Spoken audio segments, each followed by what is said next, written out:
de solitude que la nature nous renvoie, mais une solitude sereine. Mais je trouve que c'est vraiment quelque chose qui réussit à nous confronter éventuellement, même si le mot peut être un peu fort, mais à nous confronter à nous-mêmes et du coup, si on est plusieurs, nous confronter aux autres. Et tout à fait librement.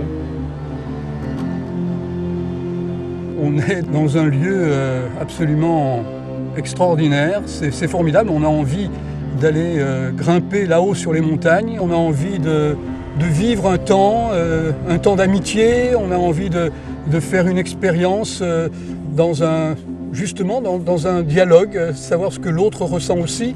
Mais ce que je ressens, c'est, moi, je dirais, une certaine sérénité dans cet endroit. J'ai l'impression que je suis devenue plutôt un être de conviction là maintenant, et de conviction où ma foi joue un rôle important dans ma vie.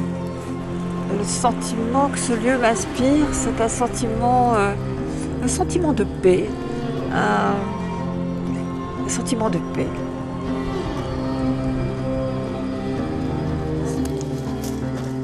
Vous connaissez la région, non? Alors pas du tout, mais je trouve que c'est magnifique comme endroit. Absolument pas.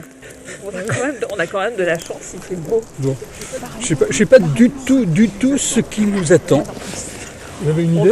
Absolument pas. Comment? Mais on pourrait peut-être se présenter, non? Ça pourrait se faire aussi. Je ne sais pas, je peux bien me présenter. Moi, je suis Françoise. Mais, et vous, Françoise, oui. Alors, moi, c'est Robert. Et moi, c'est Sylvie. D'accord. Vous travaillez, vous... J'ai atteint l'âge de la retraite. Non. Quelques années, mais Ne nous dites pas ça, ne nous dites pas ça. Oui, j'étais juriste de formation, j'étais magistrat. Et vous? Je travaille dans l'insertion professionnelle, donc j'accompagne des publics à la recherche d'un emploi. C'est une bonne chose actuellement. Ouais, c'est malheureusement Il y a du boulot, il y a du travail, hein, il y a du travail. C'est ça. J'espère qu'on sert un peu à quelque chose. Et vous? Alors moi, je suis pasteur. Pasteur depuis 45 ans à peu près. Je ne m'attendais pas du tout à me trouver dans cet endroit magnifique. Oui. C'est vraiment une grande surprise. C'est très beau. C'est très beau. Enfin, je ne sais pas du tout le thème, mais ça pourrait être le sermon sur la montagne. Là, bravo. On est bien là. Absolument. Et vous savez, vous, ce qui vous attend, ce qui nous attend? Absolument pas. C'est vraiment... C'est un peu l'intérêt du truc quand même. Ouais. Bonjour à tous. Bonjour. Bonjour. Bonjour. Bien, merci d'avoir accepté cette aventure dont vous ne savez pas grand-chose au final. Rien. Voilà, alors nous sommes en 2018 après Jésus-Christ, à Marseille, dans les Calanques. Ouais. Ce qui va faire le lien entre nous, c'est un texte tiré des évangiles. Mais au préalable, est-ce que chacun peut dire en quelques mots quel est votre lien avec la Bible? Sylvie, par exemple. Alors, je n'ai pas de lien particulier avec la religion en général, avec l'existence de Dieu, etc. Par contre, les textes bibliques, je n'ai pas lu toute la Bible, mais me parlent. Sur un plan plutôt intellectuel, alors vous lisez la Bible par curiosité? Complètement. Merci. Robert. D'abord, c'est un livre qui m'accompagne depuis de nombreuses années. On pourrait dire beaucoup de choses. Je dirais que pour moi, c'est déjà parole de Dieu dans une parole d'homme. C'est un livre de recherche, d'études, en se disant qu'on a besoin de comprendre. Donc un intérêt particulier, bien entendu, pour ces écritures. Donc finalement, c'est pas tellement éloigné de ce que disait Sylvie, en réalité. Ben oui, certainement. Et pour vous, Françoise, la Bible? Alors mon rapport à la Bible a complètement évolué. J'ai quasiment appris à lire dans la Bible, mais c'était une référence qui était plus culturelle, qui était devenue même plus intellectuelle, plus religieuse. Et maintenant, la Bible devient vraiment le médium, la relation avec Dieu. Ça devient un livre vivant. Le texte que nous allons lire ensemble aujourd'hui se trouve dans l'évangile de Jean, et seulement dans l'évangile de Jean. Et on a coutume de l'appeler le texte de la femme adultère. Oui. Alors on va le découvrir ensemble. Je vous fais passer des Bibles. Merci. Donc dans l'évangile de Jean, au tout début du chapitre 8,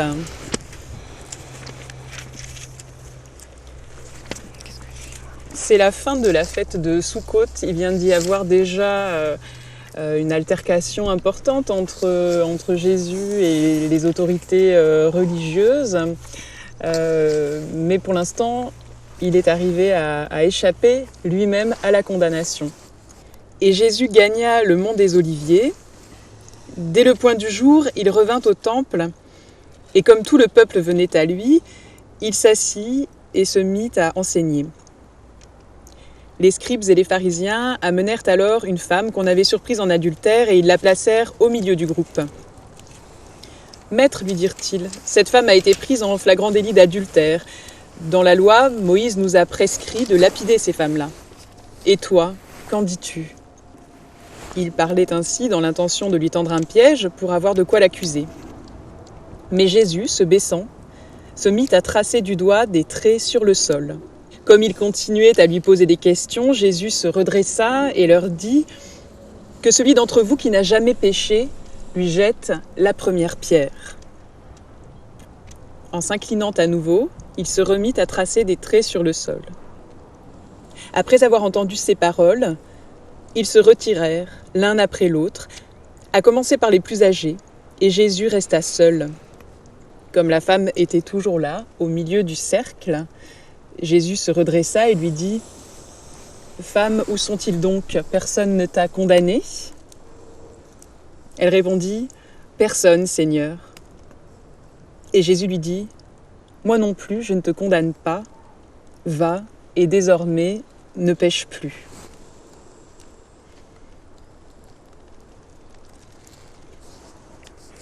C'est compliqué.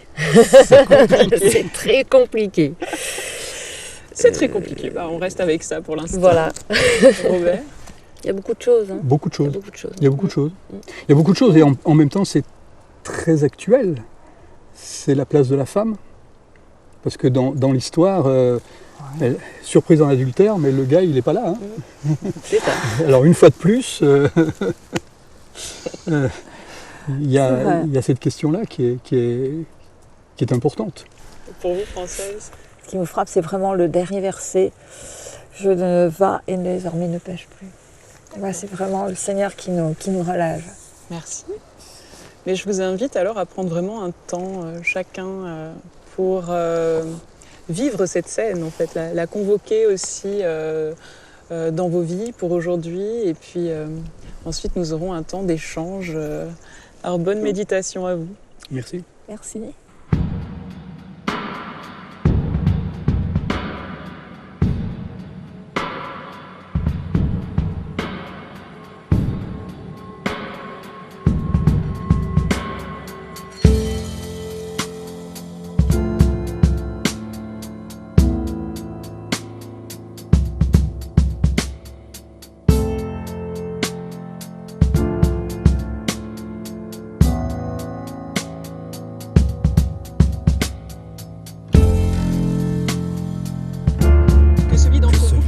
Péché, lui jette la première pierre.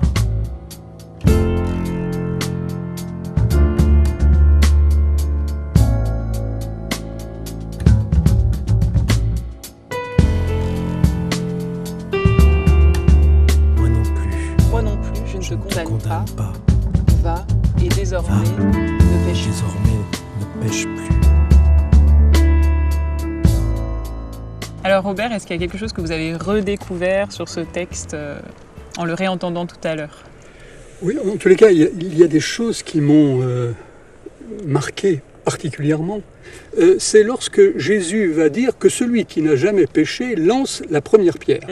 Et là, si on se réfère par exemple à René Girard, qui a beaucoup écrit sur le mimétisme, j'aime bien sa réflexion lorsqu'il dit que Jésus a arrêté la première pierre. Parce que si la première pierre est lancée, eh bien les autres vont suivre et que cette femme serait lapidée. Donc l'important c'est d'arrêter la première pierre. Et Deuxième point, la grâce, c'est quelque chose qui est complètement immérité. C'est d'une certaine façon quelque chose qui n'est pas juste. Donc là c'est pas juste l'attitude de Jésus par rapport à cette femme ?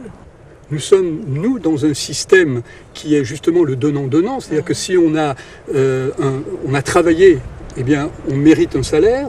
Si on a commis une chose ou une autre qui n'aurait pas dû être, eh bien, on mérite quelques réprimandes ou quelques punitions. Mais on est toujours dans le donnant-donnant. Or, Dieu n'est pas dans le donnant-donnant, il est dans le don. Est-ce que c'est ça qu'on appelle le pardon ? Bien entendu, c'est un rapport. C'est un rapport. Le pardon, par principe, se base sur l'impardonnable. C'est cet au-delà du donnant-donnant. Voilà. C'est ça que vous appelez la grâce, alors ? Et c'est ça.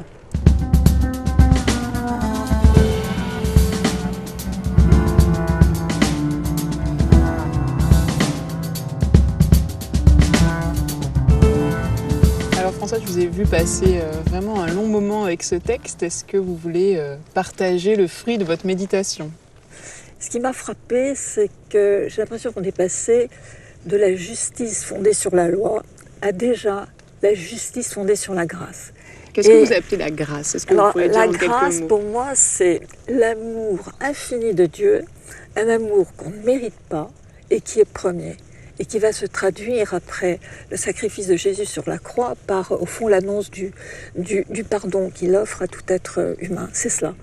Et vous avez été magistrate dans votre vie professionnelle. Et comment est-ce que vous pouvez lire ce texte aussi dans le rapport que vous avez eu dans toute votre carrière autour de la loi ? Est-ce que vous n'avez pas peur qu'un texte comme ça puisse faire relativiser la loi ? Et en réalité, la question que je me suis posée, c'est de savoir si on pouvait concilier la loi humaine et la loi de Dieu. Et là, en parlant avec vous, je me dis que finalement, on est en présence de deux ordres différents. La loi humaine, c'est une forme de régulation de la société. La société veut une organisation judiciaire. Une société sans règles, sans loi, c'est une évidence. C'est une société c'est la jungle, c'est la loi du plus fort. Mais le juge n'a pas à offrir de pardon. Il n'y a pas de pardon dans la justice humaine. Dans la justice des hommes, ce n'est pas demandé, la société ne le demande pas. C'est pour ça que je crois qu'on est sur deux niveaux différents.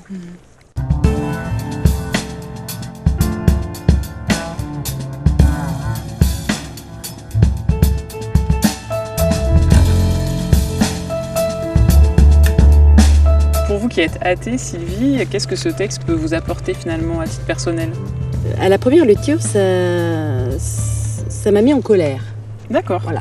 Cette phrase que je trouve absolument odieuse, il la plaçait au milieu du groupe. Et alors là, moi, je trouve ça aberrant. C'est-à-dire qu'il y a un certain nombre de personnes qui se sont octroyées le droit de saisir une personne qu'ils ont jugée coupable d'un acte. Et donc là, je me dis, mais bon sang, tous ces gens qui se sentent autorisés à... Bon, c'est pas vraiment... c'est quand même incroyable. C'est quelque chose qui me fait très peur et que je trouve extrêmement actuel. Beaucoup de gens se sentent autorisés à juger et condamner des phrases, des mots, des styles, des vêtements, une coupe de cheveux. Voilà. Et je trouve ça absolument odieux. La colère a une certaine puissance. Là, il y a manifestement quelque chose qui agit très puissamment et qui n'est pas de la colère. Qu'est-ce que c'est d'après vous ? C'est vrai que répondre à ce type de mouvement par de la colère ou par de l'insulte, c'est pile poil ce qu'il ne faut pas faire. En restant assis, en restant apaisé et serein, on contrebalance complètement cette situation. Il me semble que c'est quand même extrêmement stratégique en termes de connaissance des êtres humains, de la réaction des êtres humains. Quand je lis les deux phrases que dit Jésus-Christ, il n'y a absolument rien à enlever. Et là, par contre, je me suis franchement rapprochée de Jésus-Christ. Là, tout de suite, la colère est partie. Parce que cette dernière phrase, moi non plus, je ne te condamne pas.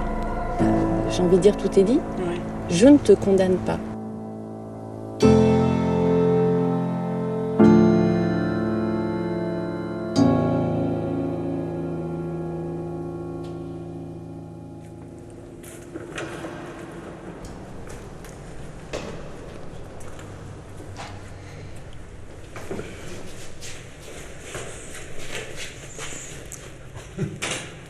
là. Alors nous sommes... Ça a l'air d'être une prison. Ça me donne le sentiment. Voilà, nous sommes dans un décor en fait qui a été constitué pour un tournage, un décor de prison dans un ancien couvent. L'idée aujourd'hui c'était d'essayer de vivre aussi l'actualité de ce texte qui nous habite depuis hier. Qu'est-ce que ça peut vouloir dire être condamné aujourd'hui dans nos sociétés? C'est plus la lapidation, un petit progrès. La privation de liberté Et prend on du sens va- là. On voit très bien ce que ça peut donner. Et on a le grand luxe de savoir qu'on sortira. Voilà, c'est ça, tout à fait. J'avouerais que ça me fait plutôt penser aux zoos, donc plus aux animaux qu'à un être Ah ouais. humain. Ah oui. Voilà. Donc de savoir que non, on ne parle pas d'animaux là, on parle bien d'êtres humains. Ouais. C'est le côté cage en fait. On Ah, sent c'est quelque le chose de la côté, cage. voilà. Oui, ça fait là, cage. c'est- Ouais. C'est pas sympa. Ça n'a pas l'air sympa. Ah, c'est déjà une grande cellule. Ouais, il y a encore du métal. Ce que je ressens là, c'est... Non, Vous c'est aviez trop. jamais été dans une prison? Dans une prison, non. Non, ouais. Je peux l'imaginer 10 jours, hein, mais je ne peux pas l'imaginer 15 ans, c'est-à-dire, ou plus ou moins, enfin des années enfermé.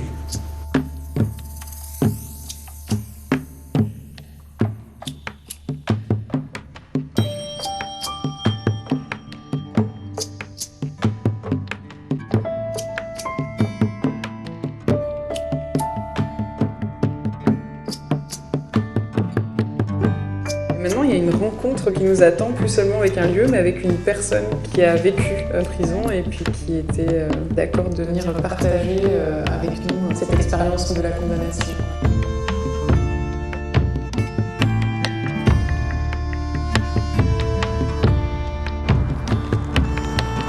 Donc voilà, depuis hier, tous les quatre, nous nous rencontrons autour d'un texte qui traite du sujet de la condamnation.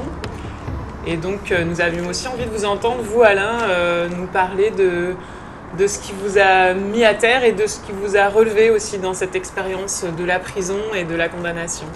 Ce qui m'a mis à terre, déjà le choc de me retrouver là-bas dedans. Et après aussi, je n'ai pas été entendu dans ma vérité. Par contre, ce qui m'a relevé, c'est que je me suis occupé de pas mal de choses, parce que j'ai aidé beaucoup de personnes.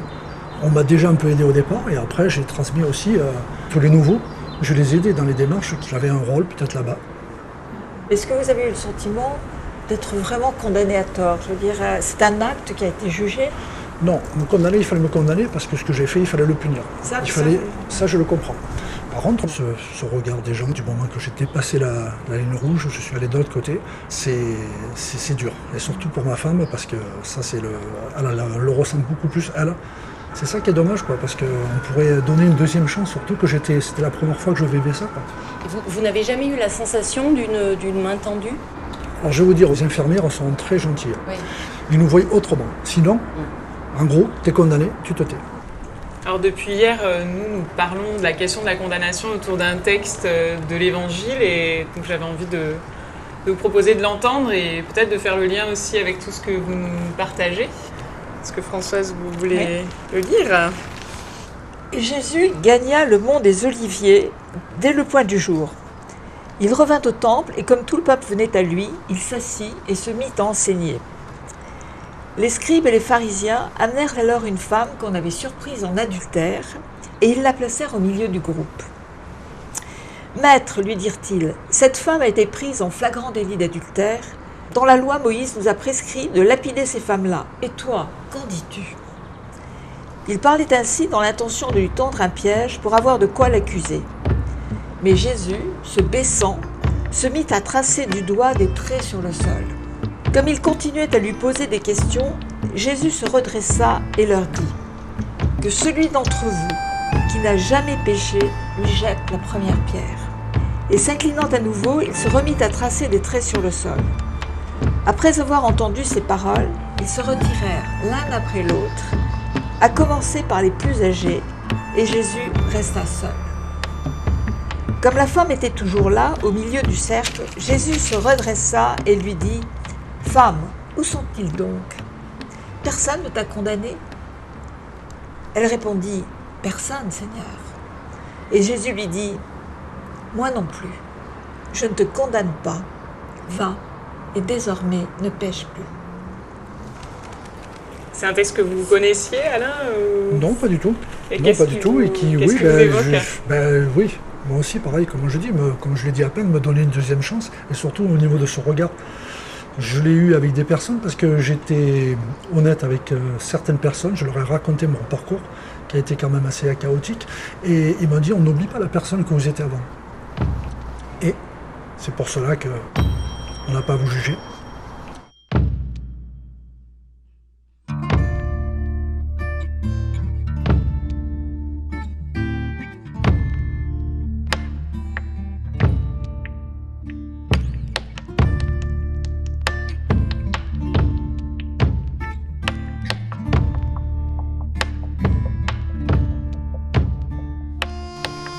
Voilà, on se retrouve ici devant l'enceinte de la prison des Baumettes, du côté de la Liberté, mais pour continuer à échanger autour de ce texte de la femme dite adultère.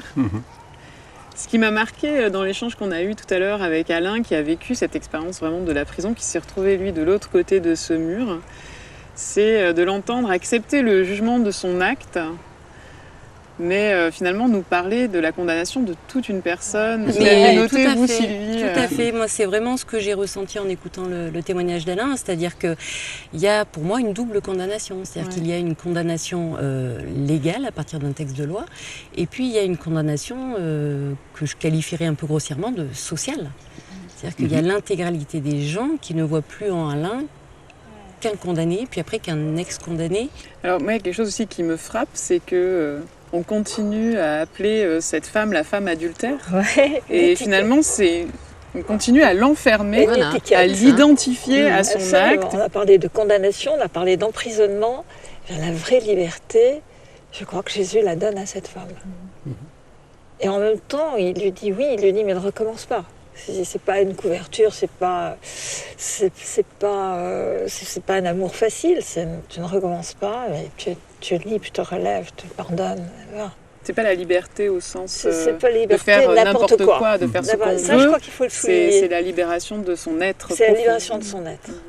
Je me pose finalement la question, que Jésus ait pu tracer, dessiner, écrire dans le sol. Est-ce que finalement, ce qui n'est pas le plus parlant, c'est ce support qu'il choisit, qui est celui du sol, de la poussière, c'est-à-dire que ce qu'il y inscrit va être éphémère, alors que la loi de Moïse, elle est écrite dans la pierre.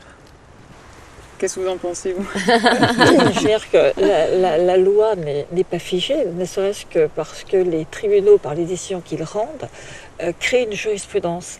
Et que cette jurisprudence, nécessairement, elle évolue en fonction du contexte social, économique, même. Les juges font partie de la société, et même s'ils doivent prendre du recul, enfin, ils sont quand même dans la société. Est-ce que c'est pas un acte de jurisprudence que fait Jésus là, alors, dans cette rencontre avec cette femme ? Moi, surtout, ce que je vois dans cet acte de Jésus, c'est plutôt une non-condamnation. Il lui dit non, moi je ne te condamne pas. Il le dit, peut-être même qu'il l'écrit.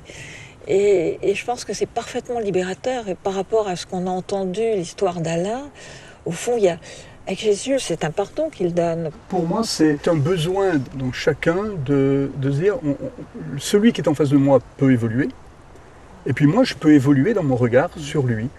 Donc oui, on peut le regarder de cette façon-là aussi.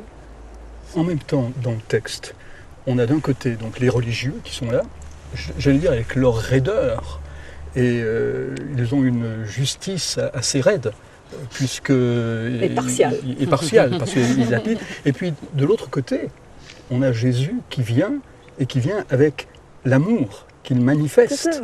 Et cet amour-là n'est pas figé, il est à découvrir encore. Je pense qu'on peut aujourd'hui encore et encore découvrir ce qu'est l'amour de Dieu. Donc il me semble qu'il y a une opposition dans ce texte qui est vraiment intéressante à redécouvrir. C'est cette raideur d'un côté qui amène ces hommes à lapider, et puis cet amour de Dieu qui vient pour relever, qui vient pour sortir du néant et donner une autre chance. Alors là, j'entends très bien ce que vous dites, Robert. Vous parlez en tant que chrétien. Alors j'ai envie de me tourner vers Sylvie. Comment vous pourriez transposer ça dans votre vie à vous pour que ce texte ait aussi une puissance et du sens, alors que l'amour de Dieu n'est pas forcément une expression qui vous parle? Oui, c'est le moins qu'on puisse dire. Oui. J'ai bien dit. C'est pour ça que ça m'intéresse. Oui.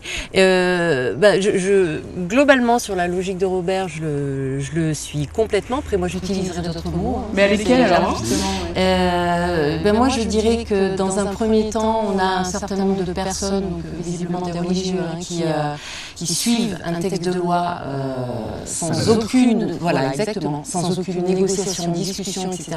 Et puis, il y a Jésus qui dit... par ma bouche et par mes mots, soyons clairs, qui dit c'était carrément pas une bonne idée, évite de le refaire, ça va, il n'y a pas d'homme.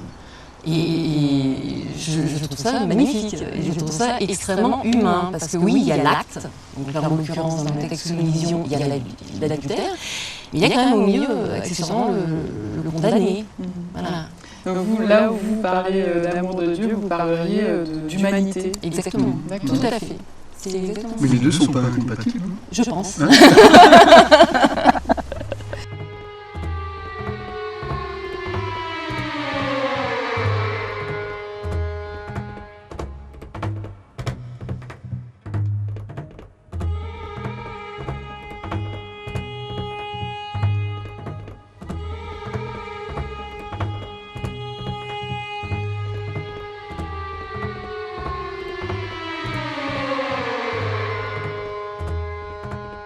Alors nous voilà arrivés au bout de ce temps de partage. Avec quoi est-ce que vous repartez d'essentiel de ces 2 jours? Alors j'allais dire qu'il y a beaucoup de choses qui étaient essentielles, mais moi je peux simplement me rappeler de amour et humanité, et je trouve que ça rime bien. C'était le temps fort pour vous avec lequel vous repartez? Un des temps forts. Un des temps forts. Allez. Moi, je repars avec une curiosité augmentée et une envie de lecture des textes. D'accord. Sincèrement. Merci. Moi, je pars avec la richesse des rencontres et avec ce va de Jésus qui m'envoie sans jamais me condamner. Merci. Alors, moi, c'est vrai que à la vue du paysage, ce texte résonne aussi particulièrement comme la confirmation que nos vies sont toujours ouvertes sur de nouveaux horizons possibles. Donc, je repars avec ça et tous les beaux moments partagés. Merci à chacun d'entre vous d'avoir accepté cette aventure sans savoir grand-chose. Vous m'avez fait confiance. Merci. On était obligés de Bien. faire confiance. Vous avez été contrat à la confiance. Moi, je ne regrette pas. Ah voilà, ça c'est bon à entendre. D'accord, mais c'était quand même pas une confiance aveugle. Je crois pas non plus. Merci. Merci, bonne route à vous. Merci. Et du coup, on confirme, ça s'est passé très vite. Ça s'est passé très vite, ça s'est passé bien. C'est vrai qu'on part quand même différent. L'exercice proposé par Marion est réellement un exercice. Oui, mais jusqu'au dernier moment, Elle pose bien la question. Oui. Mais je veux dire que jusqu'au dernier moment, elle te pose des questions. Moi, je pensais qu'on allait simplement se dire au revoir. Bah non, elle en rajoute.